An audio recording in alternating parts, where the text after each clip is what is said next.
Buenas noches a todos y a todas las personas que nos acompañan en esta oportunidad. Esta es la cuarta charla que vamos a tener y como lo habíamos anunciado las semanas anteriores, hoy tenemos una invitada de lujo, doña Adriana, eh, doña Adriana González Saborío, una vieja amiga, vieja conocida, nos hizo el favor de aceptar la invitación esta noche y nos va a hablar del tema de la solución de controversias internacionales en materia de comercio y en materia de inversiones.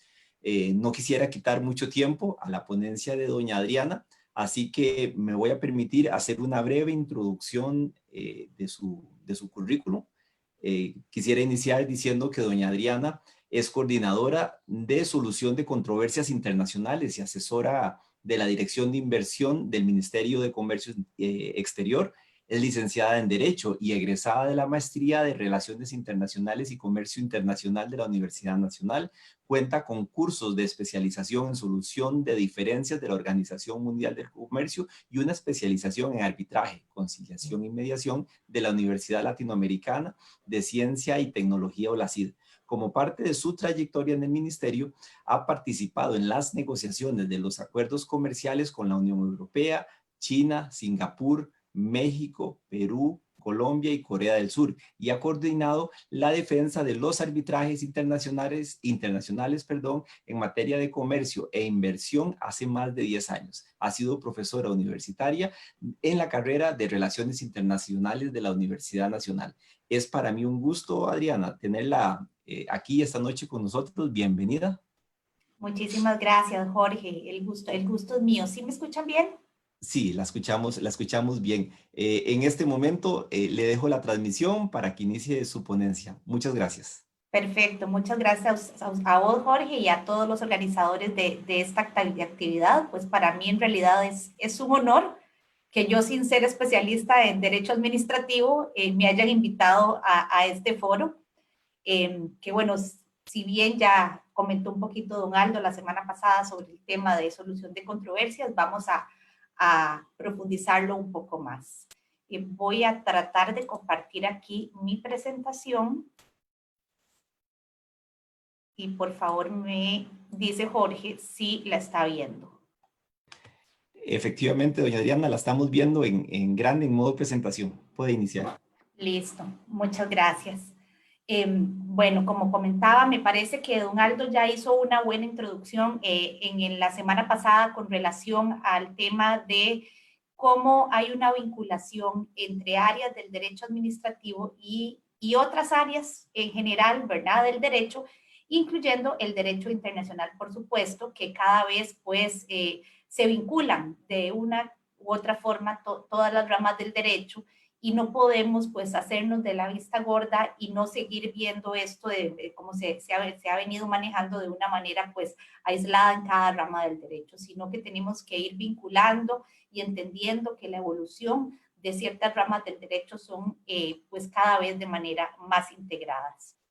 En este marco, déjenme aquí ver cómo voy bajando, quisiera comentarles cuál es el derecho aplicable en materia de solución de controversias, tanto en comercio como en inversión, ¿verdad? Acá tal vez contarles que desde COMEX lo que analizamos y vemos son dos tipos de controversias, las controversias que son entre estados y las controversias entre inversionistas y estados. Ambos tipos de controversias tienen objetivos diferentes y naturalezas diferentes, de manera que su análisis tiene que ser pues separado, ¿verdad? Porque como veremos más adelante, pues los sujetos de derecho internacional son distintos, el ámbito de aplicación es distinto y los efectos también son diferentes. Vamos a ver acá, tal vez importante comentarles, en ambos casos se trata de, se originan en instrumentos, acuerdos internacionales, donde el Estado costarricense ha dado su consentimiento a través de un instrumento de comercio o de inversión, y esa es la forma, digamos, en la que se concreta y formaliza, digamos, este mecanismo. En el caso de los mecanismos entre Estados, su derecho aplicable se basa en los acuerdos multilaterales de la Organización Mundial del Comercio, del cual Costa Rica forma parte desde 1995, y más concretamente, para cuando se trata de controversias, del entendimiento de solución de diferencias, que es uno de estos acuerdos multilaterales que forman parte de los instrumentos de la organización y establecen pues todo el proceso que se debe llevar a cabo en caso de que haya pues una diferencia con respecto a la aplicación o a la interpretación de alguno de estos acuerdos de la OMC, que son de materias muy variadas, ¿verdad? Y estamos hablando desde temas aduaneros, barreras no arancelarias, medidas sanitarias y fitosanitarias, obstáculos técnicos al comercio, propiedad intelectual, servicios, en fin. Para todos estos acuerdos existe este entendimiento de solución de diferencias, que es el procedimiento que rige para resolver cuando surge un conflicto. También tenemos los capítulos de solución de diferencias de los tratados de libre comercio. Cada tratado de libre comercio es pues, un instrumento independiente, integral, que abarca una serie de temáticas cada vez más diversas. Habían antes acuerdos de generaciones más antiguas, de primera generación, donde solamente se incorporaban temas aduaneros o de aranceles. Ya ustedes, si revisan las nuevas generaciones de tratados de libre comercio, son bastante más complejos, involucran temáticas como comercio electrónico, el tema ambiental, el tema laboral, propiedad intelectual, contratación pública, en fin. Y todos estos temas que les estoy mencionando, ustedes estarán pensando, tienen su regulación en el área del derecho administrativo a nivel nacional también. En el lado del mecanismo inversionista-Estado, su derecho aplicable se basa en acuerdos bilaterales de inversión que haya suscrito el Estado con otro Estado, ¿verdad? O en capítulos de inversión que también están regulados en los tratados de libre comercio. Es decir, los tratados de libre comercio tienen dos mecanismos de solución de controversias. Uno, que regula la solución de controversias entre Estados cuando hay una diferencia respecto a la aplicación de ese acuerdo, y otro, que es el mecanismo de solución de controversias inversionista-Estado, que es propio y solamente rige para el capítulo de inversión que regula ese TLC. Entonces, bueno, comentarles que esto tal vez, ¿por qué es esto? ¿Por qué esto tiene relación con el derecho administrativo? Se preguntarán ustedes. Bueno, por varias razones. En primer lugar, todos estos acuerdos internacionales de una u otra manera se implementan y se aplican a través de normativa interna, que en muchos casos estamos hablando de derecho administrativo, efectivamente. En el tanto se implementan y a través de derecho administrativo, entonces estamos de alguna manera ya haciendo una vinculación importante.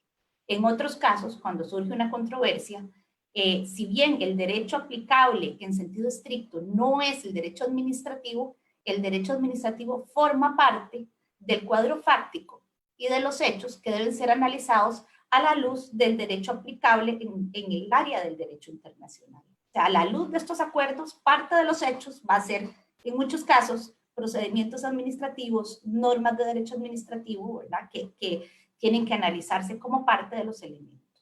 Entonces, claramente hay una vinculación. Permítanme para ver aquí cómo... Ajá. Voy a referirme rápidamente a cada uno de estos mecanismos.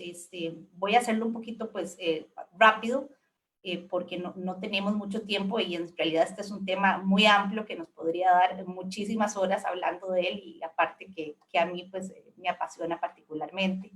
En materia de solución de controversias entre Estados, es importante tener en cuenta este artículo particular, que es del Acuerdo de Marrakech, que es el que crea la Organización Mundial del Comercio. Y este artículo lo que dice es que cada miembro se va a asegurar de conformidad con sus leyes y reglamentos y procedimientos administrativos que haya una consistencia, ¿verdad?, con los acuerdos internacionales suscritos, en este caso los acuerdos multilaterales de la OMC. Entonces, aquí necesariamente tiene que haber una consonancia, ¿verdad?, entre el derecho internacional y el derecho administrativo. El objetivo de este mecanismo es, por supuesto, igual que lo hace el derecho nacional, dar seguridad jurídica y previsibilidad, en este caso particular, al sistema multilateral de comercio, ¿verdad? ¿Para qué? Para garantizar y preservar los derechos y obligaciones que los miembros han obtenido aquí. Recordemos que en el marco de la OMC, el pilar fundamental es los principios de no discriminación, ¿verdad? De no discriminación a través de dar un trato nacional y de garantizar el principio de nación más favorecida. Y esto lo que quiere decir es que todos los derechos y obligaciones que adquiero tengo que aplicarlos y garantizar también los derechos que como país estoy dando de manera igualitaria para tanto entre nacionales y extranjeros como entre un país particular y terceros países, ¿verdad? Sin que haya pues ningún tipo de discriminación. Es decir, si voy a disminuir los aranceles de manera progresiva, por ejemplo, esto se va a hacer siempre de manera pareja para todos, ¿verdad? Nacionales, extranjeros y extranjeros y extranjeros. Aquí nada más para ilustrarles, ¿verdad? Si bien los mecanismos ante la OMC y ante los tratados de libre comercio son bastante similares, sí hay una diferencia importante entre ellos, y es que en el caso de la OMC tenemos la posibilidad de recurrir a un órgano de apelación, a una segunda instancia, para que el informe que se emite en la primera pueda ser revisado en aspectos muy puntuales, ¿verdad? No en todos, pero sí en aspectos muy puntuales. Esta diferencia es importante porque si yo establezco una diferencia en el marco de un tratado de libre comercio, no existe esta posibilidad de recurrir a un órgano de apelación y el tribunal arbitral, que se nombre ad hoc, es el que va a definir cuál es el resultado final de esa controversia, la cual debe ser pues respetado, ¿verdad? Aquí tienes el calendario de partidos de la Me está hablando el final de la teléfono. Un momentico, disculpas. Entonces, les decía que a nivel de TLC no existe la posibilidad de órgano de apelación. Entonces, eso sí constituye pues una diferencia importante. También algo importante de mencionar en relación con este procedimiento es que les decía inicialmente que el objetivo es diferente, ¿verdad? El que se busca en este tipo de controversias y en la de los inversionistas. En este caso, lo que se busca es que el Estado se ponga a derecho con la normativa existente. No se busca una indemnización, no se busca un acto particular de un agente externo al Estado, sino simplemente de Estado a Estado se comunica, mire, a mí me parece que usted no está aplicando bien esta norma de OMC y que tiene que ponerla a derecho. Entonces, la consecuencia inmediata que va a determinar un panel arbitral es si efectivamente esa actuación es compatible o no con los instrumentos de la integración de las multilaterales de comercio y entonces obligar de alguna manera al Estado a cumplirlo, pero no media una indemnización, a contrario del caso el mecanismo inversionista Estado. Aquí nada más para ilustrar los casos en los que el país ha estado involucrado. Vamos a ver, Costa Rica ha sido un miembro bastante activo en la OMC desde sus inicios. Forma parte de esta organización desde 1995 y en ese mismo año le interpuso un proceso como demandante a Estados Unidos por unas restricciones que Estados Unidos aplicaba a las importaciones de ropa interior. Este caso Costa Rica lo ganó y como sentó un precedente muy importante en términos de balance y en términos de que un país pequeño como Costa Rica, que respeta el sistema multilateral de comercio, pudiera también hacer respetar sus derechos frente a un Estado que claramente pues tenía un sentido más fuerte en cuanto a su poder económico y a pesar de eso pues un panel lo determinó y tuvo que rectificar su medida. Han habido otros casos contra Trinidad y Tobago, República Dominicana.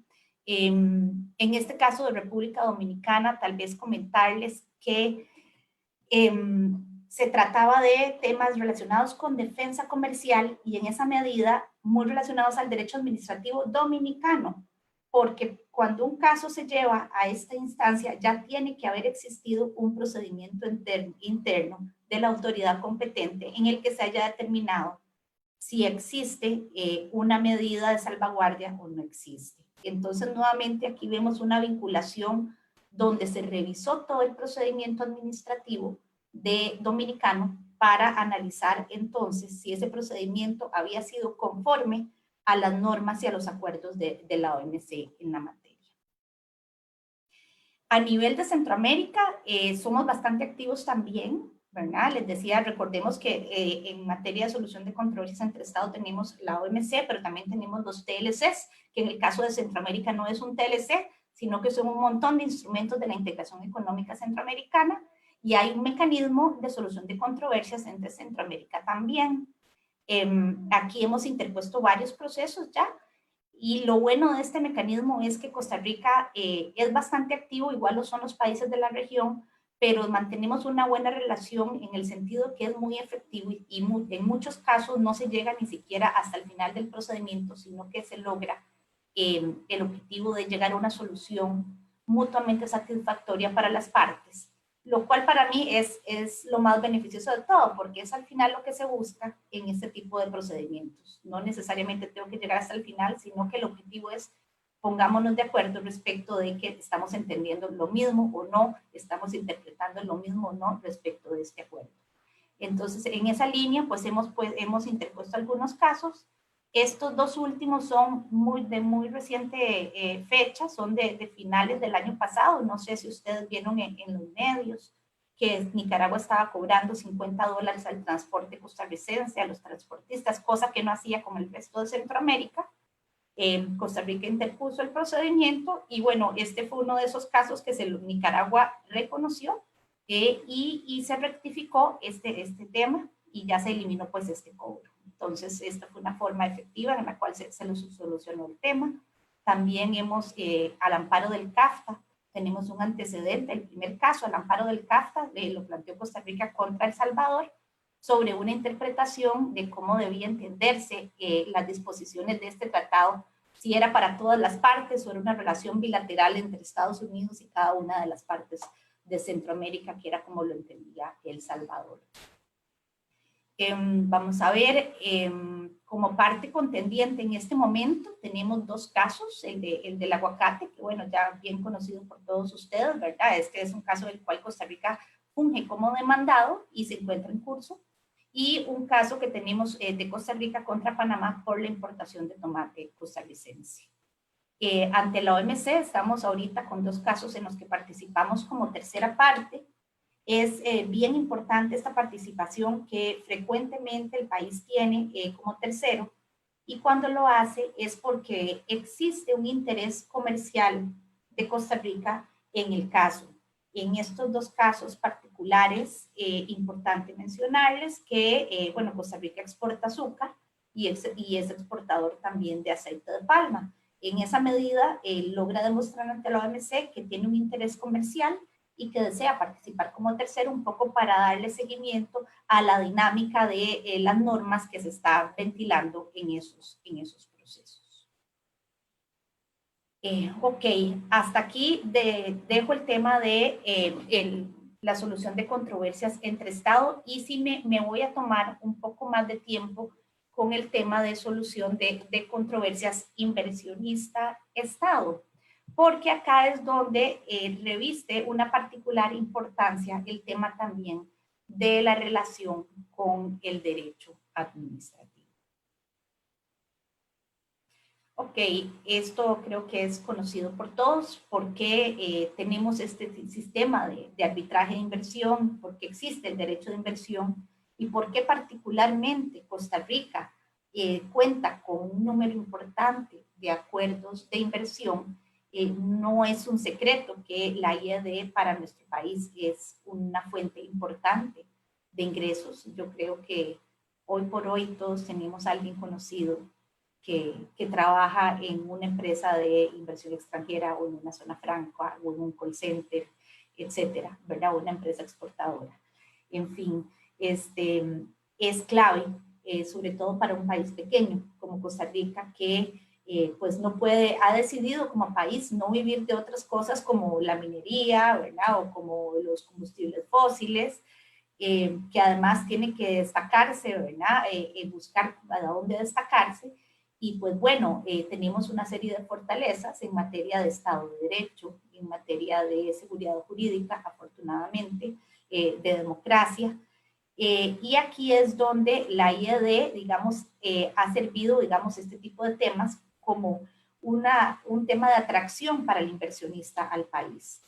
Parte de ese sistema de seguridad jurídica, de ese paquete que se ofrece a un inversionista, de por qué puede venir, establecerse, generar empleo, transferir tecnología, es porque a veces tenemos en el medio un acuerdo de inversión que además del sistema jurídico nacional, pues le da pues una seguridad externa al inversionista, que no siempre pues el inversionista confía lamentablemente en nuestros sistemas jurídicos. No es nuestro caso particular, pero existen muchísimos ejemplos de sistemas jurídicos pues que para un inversionista pueden significar que no son tan sólidos o que no les puede significar la misma seguridad que, ¿verdad?, que pueda sentir frente a un acuerdo de inversión de otra naturaleza. Entonces, todo esto para comentarles qué son estos acuerdos de inversión y qué es lo que recogen. ¿Okay? Como les mencionaba, el principal objetivo del acuerdo de inversión es atraer inversión, ¿verdad?, promover inversión en el exterior, pero además establecer un marco jurídico justo, transparente, que él sienta que ahí están las reglas claras, ¿verdad? Y que incluya estándares que ya son reconocidos por el derecho internacional. Parte de este paquete incluye en muchos casos un mecanismo de solución de controversias muy particular. ¿Por qué? Porque es un mecanismo de solución de controversias que, si bien el acuerdo lo suscriben dos sujetos de derecho internacional público, llámese dos estados soberanos, su aplicación impacta a un estado y a un inversionista. Entonces ahí es un mecanismo pues un poquito sui generis, si se quiere, ¿verdad?, donde viene a involucrar un sujeto de derecho internacional privado con un sujeto de derecho internacional público, a dirimir temas que muchas veces tienen relación con el derecho internacional público y con el derecho administrativo también. Acuerdos de inversión, me parece que don Aldo, esta filmina la publicó, o una de un año anterior, no recuerdo bien, y aquí nada más lo que pretendo es ilustrar que existen una cantidad importante de acuerdos internacionales de inversión en el mundo. Esto no es de Costa Rica, evidentemente, es el reporte de UNCTAD del 2020, de este año, y aquí refleja que también existen en vigencia 2.654 acuerdos de inversión. Si ven en la gráfica, hubo un momento en el cual hubo un pico de este tipo de acuerdos, y estoy hablando de la década de los 90 y la primera de los 2000. En el caso de Costa Rica particularmente se dio en la década de los 90 respecto de los BITs, y en la década de los 2000 en materia de tratados de libre comercio. Se decidió a nivel de pues, estrategia país que el tema de los mecanismos inversionista-Estado era mejor si se incorporaba en un instrumento más integral, con una cobertura de temas más integrales, como un tratado de libre comercio, y no solamente de manera bilateral. Entonces, pues un poco la dinámica que ha tenido el país como parte de su estrategia ha sido más inclinada a incluir en capítulos de inversión este mecanismo y no así en los BITs. Si ustedes ven las fechas de nuestros acuerdos bilaterales, salvo uno que otro muy reciente, tenemos en su mayoría todos son de los finales de los 90 a inicios de los 2000. ¿Qué ha generado esta cantidad de acuerdos? Bueno, esto.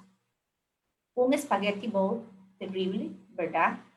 Y digo terrible porque significa que tenemos 2.600 acuerdos de inversión con disposiciones parecidas, pero no idénticas, ¿verdad?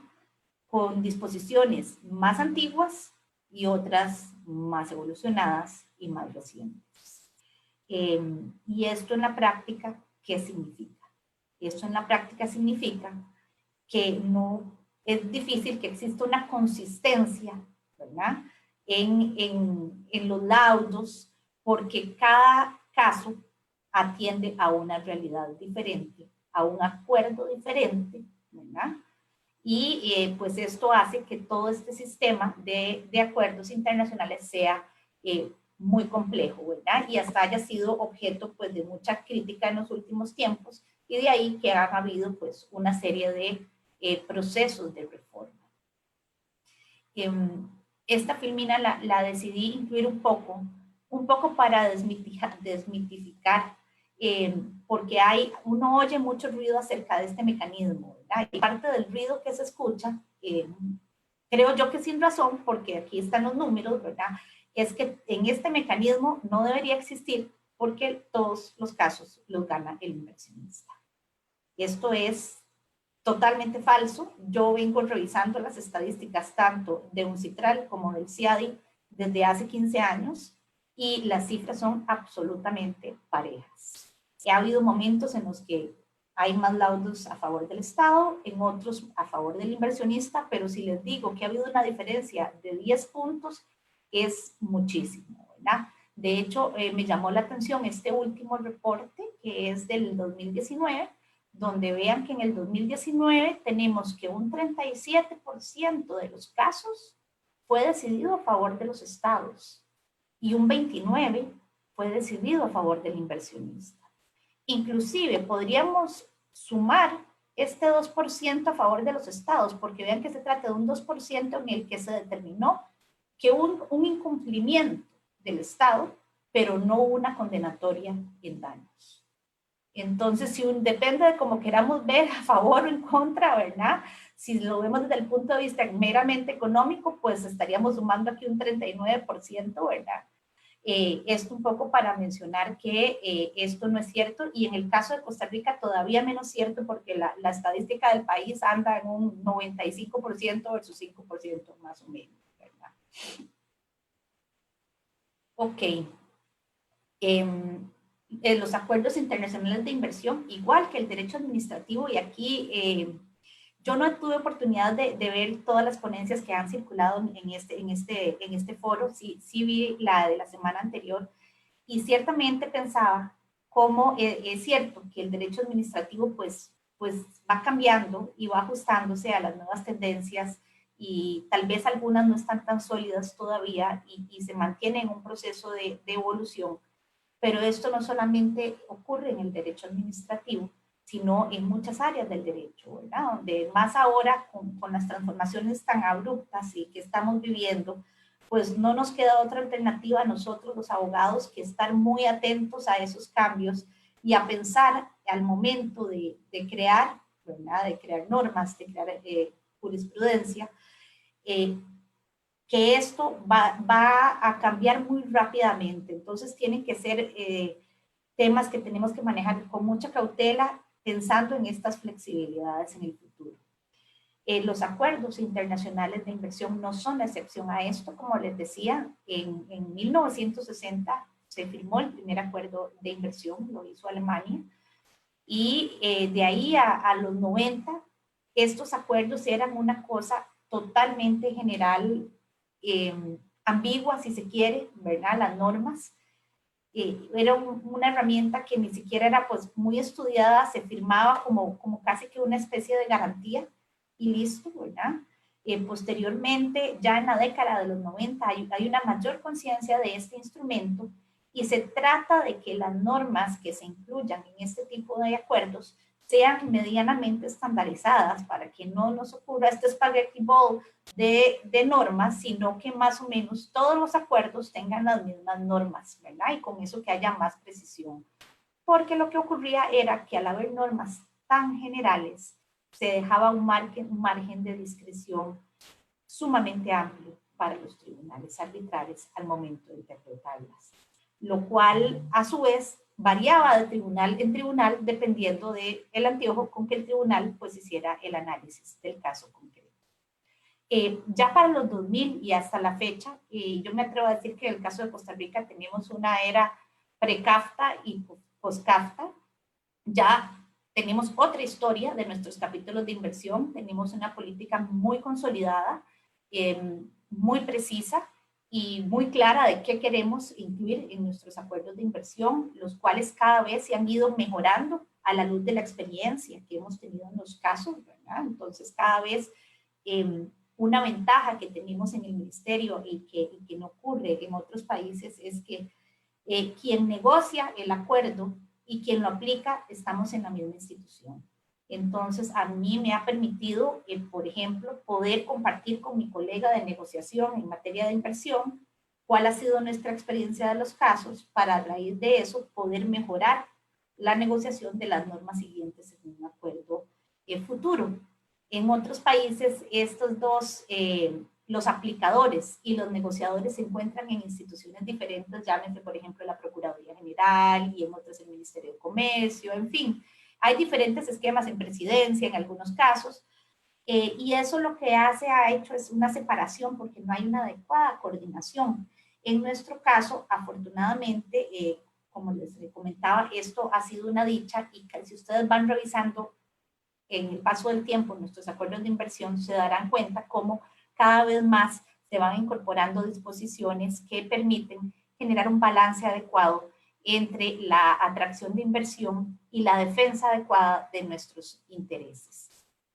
¿A qué me refiero? Porque esto suena muy etéreo. Me refiero, por ejemplo, a que ahora incorporamos un procedimiento de solución de controversias muy detallado. Antes era muy general, lo cual el tribunal decidía cómo se manejaban muchas cosas del proceso. Ahora existen muchas normas relacionadas con transparencia. Al inicio de estos casos, pues no había una confidencialidad total. Ahora ya ustedes pueden ver que no solamente los escritos resultantes de los procesos de arbitraje están a disposición del público, sino que las audiencias son públicas, se transmiten por webcasting. Tenemos la participación de amicus curiae, que es algo que antes era impensable. Hoy por hoy los amicus pueden ir y presentar sus escritos en ese tipo de procesos. También existe la participación de partes no contendientes del tratado. Esto es, por ejemplo, en el CAFTA, si tengo un caso con Estados Unidos, el resto de los países CAFTA pueden también dar su opinión respecto de la interpretación de las normas del tratado. Y esto ha contribuido mucho a consolidar que todos tengamos un mismo entendimiento en temas importantes, ¿verdad? Disposiciones ambientales que hemos incorporado, normas, digamos que principalmente en nuestro país, donde el tema ambiental es un tema pues de alta prioridad y de interés público sin duda, se han incorporado una serie de disposiciones ambientales de manera que nos garanticemos que bajo ninguna circunstancia se va a disminuir el estándar ambiental que mantiene el país y se vaya a incumplir la legislación ambiental que mantiene el país, ¿verdad? Por una inversión. Igualmente en materia de disposiciones laborales y participación de la sociedad civil, que ya eso me referí con la participación de los ámicos. De manera que si ustedes ven todos estos temas, y yo pienso en el derecho administrativo, ustedes verán que todos estos temas están regulados de una u otra manera a través de diferentes normas del derecho administrativo. Y entonces aquí nuevamente vemos una vinculación, ¿verdad? De estas áreas del derecho. Ok. Ya entrando en materia específica, les hablé en general del acuerdo, que es un acuerdo internacional de inversión y que implica, vamos a ver ya qué implica el mecanismo concreto de arbitraje. El mecanismo es pues la posibilidad que tiene o un inversionista o un Estado, porque en realidad puede también un Estado interponer un proceso, ¿verdad? Si considera que existe un incumplimiento de el tratado bilateral de inversión que suscribió o del capítulo de inversión que suscribió también, ¿verdad? Y aquí tenemos que hacer un análisis integral. Cuando se presenta un caso de arbitraje de inversión, donde hay que analizar varias áreas, ¿verdad? Tenemos que tomar en cuenta, al ser un tema complejo, con diferentes cuerpos normativos, tenemos que tomar en cuenta que tenemos las normas sustantivas, sea, las normas de fondo, que son las que van a determinar si hay un incumplimiento de fondo o no. Estas normas son las que se encuentran en los tratados bilaterales de inversión o bien en los capítulos de inversión de los TLCs. Pero eso no es todo. Tenemos también las reglas procesales. ¿Cuáles son estas reglas procesales que deben tomarse en cuenta? Bueno, tenemos las reglas CIADI, ¿verdad? Las reglas CIADI son parte del convenio CIADI, que es un convenio internacional del cual Costa Rica forma parte desde 1993, pero además forman parte otros 161 países. Establecen una serie de reglas de proceso, de cómo debe regirse el arbitraje. Y me refiero de cómo se nombra el tribunal, la recusación, los plazos, el calendario, la prueba, en fin, es decir, el instrumento de proceso, ¿verdad? Tal como entendemos aquí el Código Civil, el Código Procesal Civil, bueno, ya es el Tratado Bilateral de Inversión o el TLC, o la regla CIADI o la regla UNCITRAL, que también es otro cuerpo normativo que establece reglas procesales. Pero además de eso, no solamente tenemos que tener en cuenta las reglas del proceso y las reglas de fondo, sino un centro administrador de este arbitraje, ¿verdad? Y aquí voy a ir punto por punto. Ok, con relación a las normas sustantivas. Este tipo de acuerdos, de manera estándar, nuevamente, hay muchos acuerdos en el mundo, todos diferentes, unos incluyen unas cosas, otros incluyen otras, pero de forma general, todos incluyen estos estándares que ustedes ven acá en pantalla.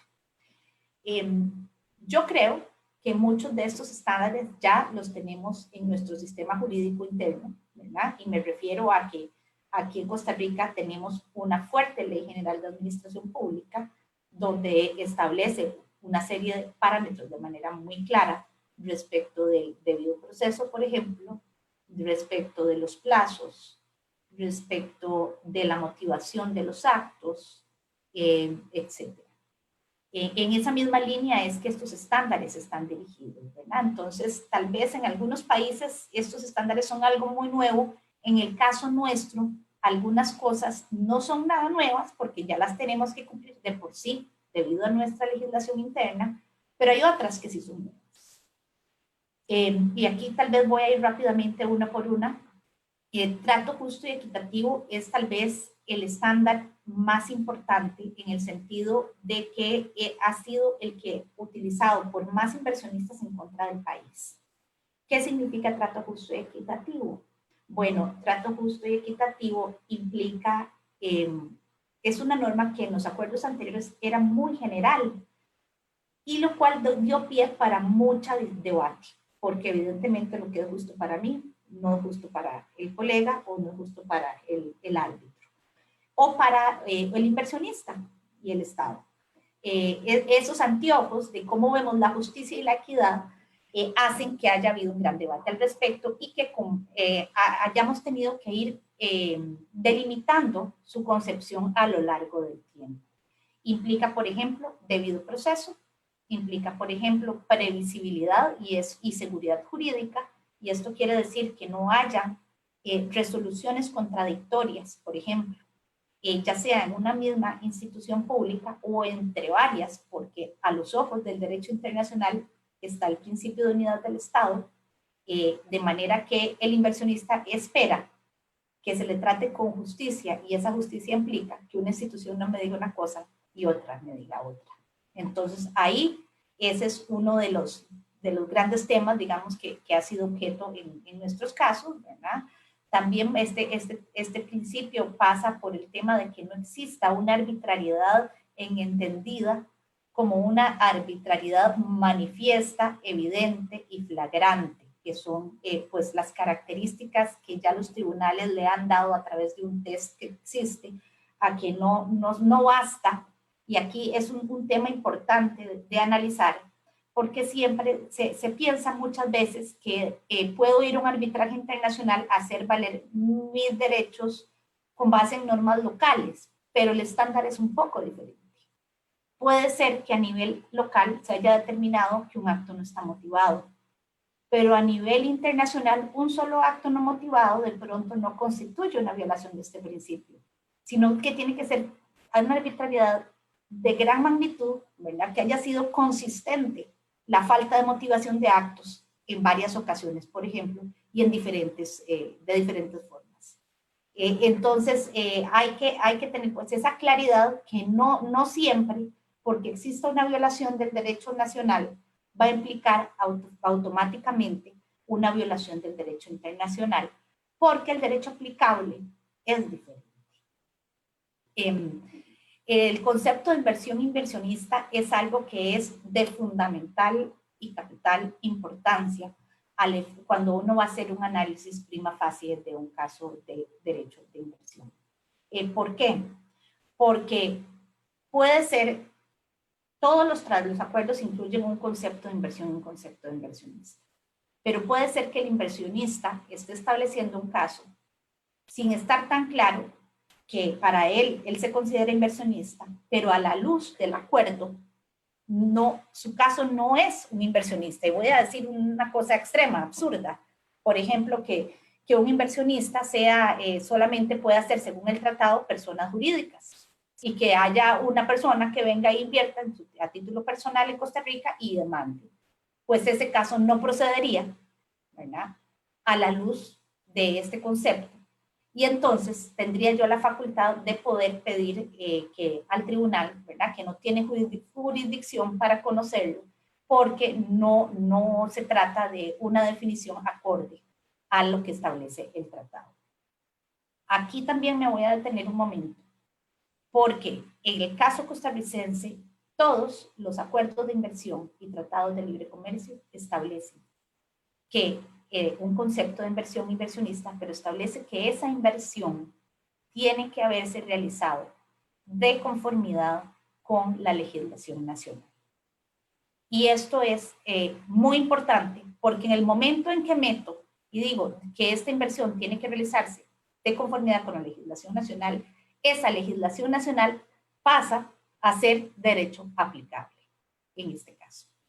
Ya tenemos un antecedente acá, y que es el caso, yo no sé si los que están en la audiencia son muy jóvenes o no tanto, o como yo, pero si recordarán el caso de los hermanos Villalobos, es un caso en el cual unos chilenos establecieron, era en la época en las que se establecían acá, pues financieras sin mayor regulación, que hacían préstamos, ¿verdad?, a un buen interés, y muchos canadienses invirtieron en esta financiera su pensión, canadienses retirados que vinieron a Costa Rica y invirtieron su pensión.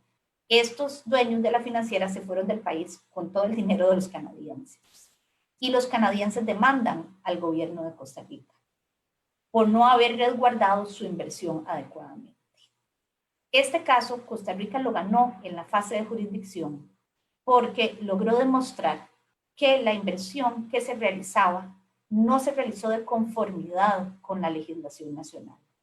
Y esto fue así porque esta financiera no estaba regulada por la SUGEF ni estaba siguiendo todos los lineamientos que la SUGEF establece para este tipo de intermediación financiera. Y aquí nuevamente la vinculación con el derecho administrativo. Me parece que don Aldo mencionó en la charla de la semana pasada el caso conocido popularmente como las olas, que es el caso de un proyecto inmobiliario en Esterillos, donde estaba lleno de humedales, ¿verdad? En ese caso, no fue que el derecho ambiental no era aplicable, digamos, en términos de derecho local, sino que fue una inversión que no se realizó de conformidad con la legislación nacional en el sentido de que no respetó la legislación ambiental costarricense en el país en materia de humedales. Entonces, aquí es donde viene una vinculación muy interesante, ¿verdad?, donde siempre va a estar ligado de una u otra manera en las diferentes ramas de que el objeto de que sea el arbitraje, el derecho administrativo. Tenemos el tema de expropiación y estos acuerdos regulan expropiación tanto directa como expropiación indirecta. La expropiación directa sí es algo con lo que estamos pues totalmente familiarizados en el derecho administrativo, y básicamente sus principios son los mismos que se rigen para el derecho de inversión. La expropiación indirecta es algo que no conocíamos, y aquí ese es un tema pues un poquito novedoso, muy viejo en el derecho de inversión, novedoso para el derecho administrativo, en el sentido de que se le da, existe un estándar de protección cuando, aun cuando no medie un acto formal de expropiación, llámese una declaratoria de interés público o como quiera que se cristalice en otros estados, aun cuando no medie este acto formal, se me priva de alguna manera del derecho. Y por ejemplo, el caso más típico es el del Playa Grande, donde están las tortugas, que se expropió, se decía que se iba a expropiar, no se habían emitido los documentos de expropiación, pero se le impedía al inversionista construir un hotel. ¿Por qué? Porque ahí iba a haber un parque nacional. Entonces, ahí me dio una expropiación indirecta, que sí, probablemente se iba a concretar en una expropiación directa, pero en el momento en el que se interpuso el arbitraje todavía no lo era. Ok, trato nacional, no me voy a detener acá mucho, es muy claro este principio y no es otra cosa que pues un principio, se basa en nuestros principios fundamentales de no discriminación y de tratar igual y establecer los mismos requisitos para un nacional que para un inversionista. También se regula el estándar de protección y seguridad plenas, que pues lo que busca, antes estaba más dirigido para los países en los que los países armados, si se quiere, ¿verdad? Donde están más familiarizados con las guerras, cosa que no es nuestro caso, afortunadamente, y donde entraban por la fuerza, y entonces de alguna manera expropiaban y limitaban el derecho de inversión. Hoy ya se ha entendido esta protección también como protección económica, entonces ha tomado un matiz diferente. Sin embargo, sí quiero contarles que Costa Rica ya tuvo un caso donde este principio fue invocado, y fue un caso de unos inversionistas canadienses también que tenían una finca en el límite de allá en los Chiles, limitando con la frontera norte, y fue invadida por precaristas. Entonces ellos alegaban que no podían ejercer su derecho porque entraban y casi que los apuñalaban. Entonces, por ahí se invocó este principio en alguna ocasión en nuestro país también. El principio de nación más favorecida va muy de la mano del principio de trato nacional, son principios hermanos, ¿verdad? Los dos se basan en la no discriminación, uno del respeto de un nacional y nación más favorecida del respeto de terceros países. Bien, ya terminando con los temas de fondo, sí les decía que también está la parte de las reglas del proceso, ¿verdad? Los acuerdos permiten la elección de cuáles reglas del proceso se van a utilizar en cada arbitraje. Y aquí tenemos diferentes alternativas. Está el convenio y las reglas CIADI, ¿verdad? Que es pues unas reglas que están diseñadas de alguna manera muy especializadas al derecho de inversión, de manera muy específica y muy a la medida. Está el mecanismo complementario del CIADI. Este mecanismo es muy similar a las reglas CIADI y aplica para cuando existe un arbitraje con un país que no es miembro del convenio CIADI. Por ejemplo, Venezuela. Venezuela hoy no es miembro del CIADI. Si Venezuela, un inversionista venezolano demanda a Costa Rica hoy, tendríamos que utilizar este mecanismo porque Venezuela no forma parte del convenio CIADI. ¿Verdad? Ok, y tenemos las reglas UNCITRAL.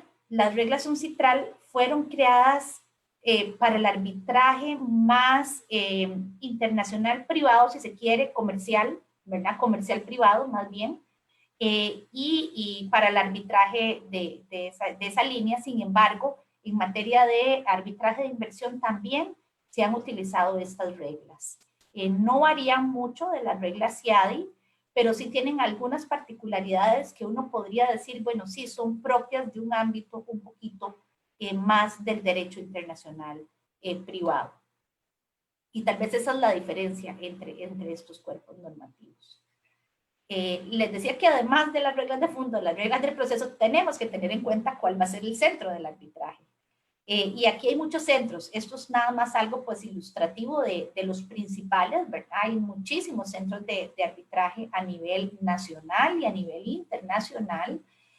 Por supuesto que cuando se trata de derecho de inversión, no es normal que un centro de arbitraje local tenga esa experiencia y uno pues valora, ¿verdad? Sobre todo si están en juego los intereses del Estado, que sea un centro que tenga pues suficiente interés, experiencia, perdón, manejando este tipo de asuntos, por muchas razones, porque el apoyo que pueda brindar como secretaría, por la traducción de los documentos, que es bastante técnica, ¿verdad? Por el equipo que maneja para las audiencias, por una serie de particularidades que, bueno, son importantes para que se obtenga un resultado satisfactorio.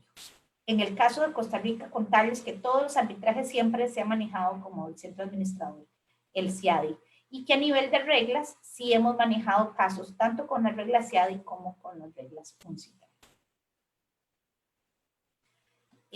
No me voy a detener en el procedimiento porque esta no es pues una charla para eso, ¿verdad? Nada más contarles que el proceso puede dividirse y conocer solamente una fase de jurisdicción o competencia y pronunciarse en esa fase y si considera que sí tiene competencia, pues continuar con el tema de fondo. O bien llevar las dos cosas del mismo jurisdicción y fondo de manera conjunta. Y esa es pues otra modalidad que existe y la decisión de si se lleva de una manera o se lleva de otra va a depender mucho de la estrategia de defensa que se defina para el caso concreto.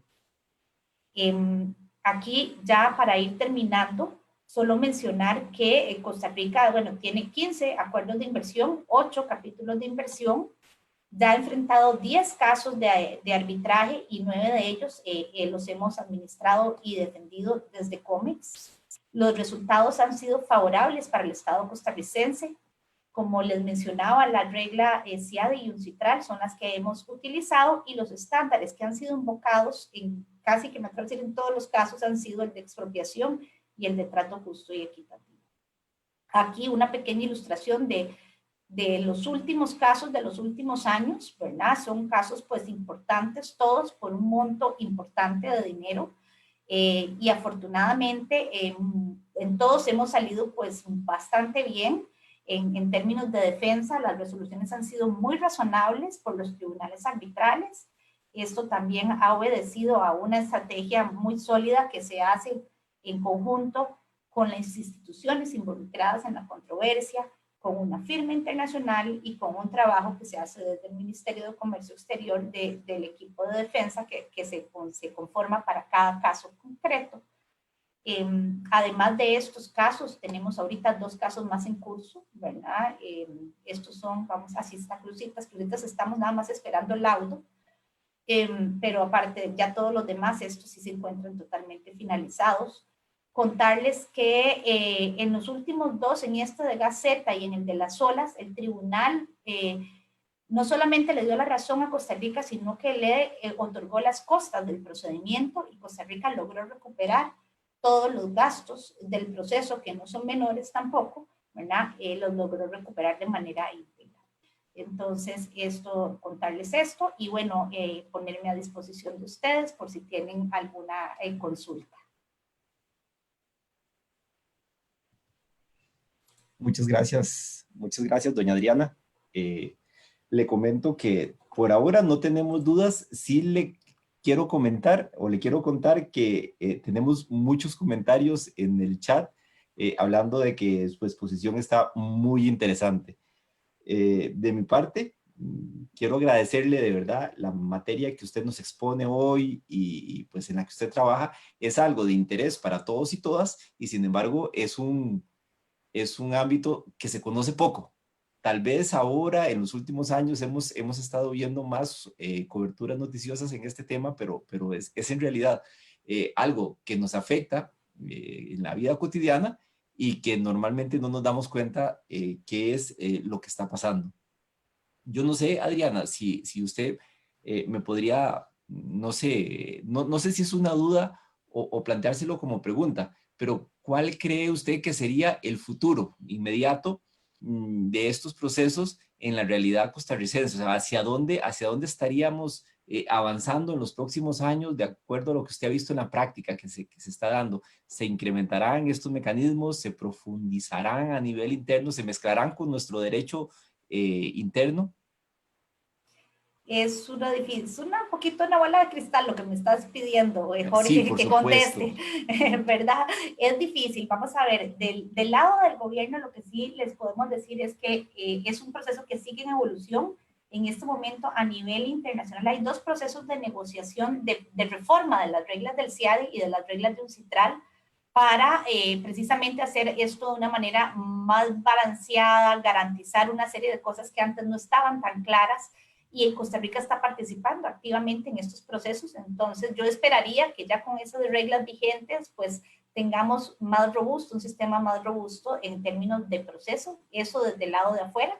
Del lado de adentro, pues como les comentaba, el Ministerio de Comercio Exterior trabaja muy de la mano con el área de negociación de acuerdos, en el cual tratamos de robustecer también y que sigamos promoviendo la atracción de inversión, pero también con un balance en cuanto a la defensa y protección de nuestros intereses, sobre todo cuando se trata de temas de interés público.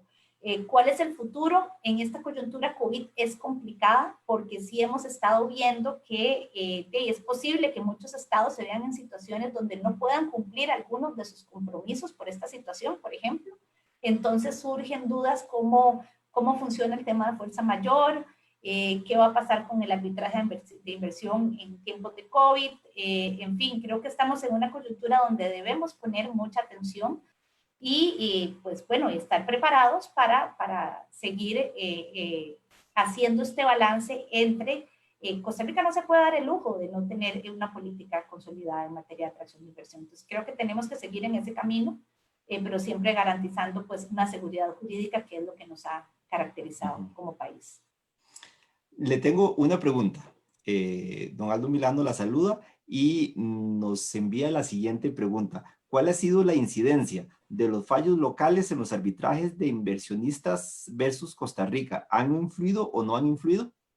De los fallos locales en... Ajá. En los casos que ustedes conocen de inversionistas contra estados. Sí, claro que sí. Yo creo que don Aldo, bueno, vamos a ver, nuevamente depende de lo que diga cada acuerdo bilateral de inversión, ¿verdad? Pero creo que don Aldo que ilustró algunos de los casos y cada uno de estos casos tiene su propia historia. En el caso de RIPTV, por ejemplo, hubo un fallo local. Claro que había una norma del acuerdo bilateral de inversión que decía que si existe una sentencia, ¿verdad?, sobre el mismo tema, no debe ser conocido en el marco del arbitraje. Esto es una forma de ilustrar cómo sí ha influido, digamos, ¿verdad?, los fallos locales, porque el tratado lo estipula. Ahora, si tiene una influencia lo que está pasando en el ámbito, yo creo que es parte del marco fáctico que debe analizar el tribunal arbitral, ¿verdad? No puede hacer caso omiso a que no hay algo que se haya dicho, pero no significa necesariamente que es determinante, porque nuevamente el derecho aplicable es diferente, ¿verdad? Entonces sí creo que forma parte del cuadro fáctico que analiza el tribunal al momento de establecer pues un caso, pero no necesariamente significa que en un 100% va a ser el mismo resultado en el ámbito internacional. Muchas gracias, doña Adriana, de nuevo. Reciba los saludos y el agradecimiento de la comunidad jurídica del grupo por compartir. Sé que es un lunes, es un día difícil. Además, sé que muchas personas, no sé si será su caso, están con muchas ganas de ir a ver un cierto partido. Por eso el agradecimiento es doble. Muchas gracias, doña Adriana. Un gusto y a las órdenes desde el Ministerio de Comercio Exterior. Gracias a ustedes más bien por la invitación. Que estén muy bien. Muchas gracias. A todos y a todas, antes de retirarnos, un par de anuncios comerciales no, un par de precisiones sobre los eventos que vienen. La próxima semana tendremos la charla del profesor Jesús Sierra Cadena, el doctor colombiano, que habíamos anunciado. Nos va a hablar del tema de la accountability como un instituto básico del derecho administrativo global, que podría tener problemas en su implementación en los derechos administrativos latinoamericanos. Y además queremos comunicarles que el día de hoy se aprobó por parte de Corte Plena las reglas de la tramitación de las audiencias virtuales en la jurisdicción contencioso administrativa y estamos tratando de coordinar para el próximo jueves una mesa, un conversatorio donde los coordinadores de los diferentes despachos de la jurisdicción contencioso administrativa nos comenten un poco en qué consisten estas reglas de este protocolo. Siendo así, doña Adriana, y a todos y a todas, muchas gracias por acompañarnos y buenas noches. Buenas noches.